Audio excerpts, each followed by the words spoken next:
we had this Volvo many, many years ago. And Volvo, back in the day, was such a prestigious car, very powerful, prestigious car. That's what it was back in the day. Except that there was nothing prestigious about this, our own. It looked so good on the outside. It was a powerful engine. It looked so good. But you know what? That car could only move on flat ground. If you try to go up a hill, it was not going to happen. So when we're traveling, it was very important that there was no car in front of us so we could go as fast as possible. And then when going up the hill, when the car gets tired, then we begin to do a zigzag. We begin to do a zigzag, for it to get up the hill. It was absolutely a useless car. Absolutely useless. Now, what's the moral of the story? Is that a lot of times people appear to be high performers when everything is okay. But just give a little gradient, a little challenge here and there, and you realize that they're not high performers anymore. And we don't want to be high performers only when the conditions are right. We want to be high performers regardless of the condition. People don't forget when you introduce the element of surprise in communication.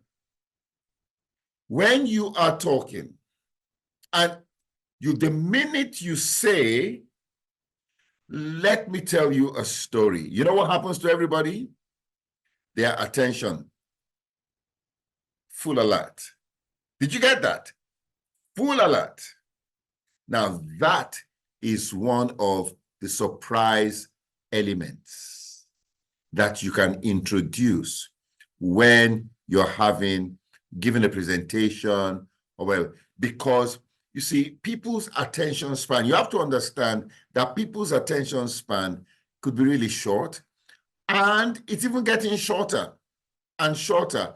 I read an article some time ago, and it says that the attention span of a human being right now is shorter than the attention span of a goldfish. We have all these things that have reduced our attention span. So somebody who was giving a speech or a presentation when I was younger, when I was in school, for instance, will not have the problems that the person giving a presentation today will have. You understand what I'm saying? They won't have that problem. So if you are going to retain the attention of people today, you are going to have to be intentional, deliberate about keeping that attention. And one way to do it is the surprise element. So you can drop a statement. Boom! When you drop that statement, you have everybody's attention because they want to know, what is he talking about? And by the time you bring it, you see, it's a case of demand and supply. You drop that statement to create instant demand in the people. They want to know, what are you going to say next? How can you say ears were meant to see? Were made to see.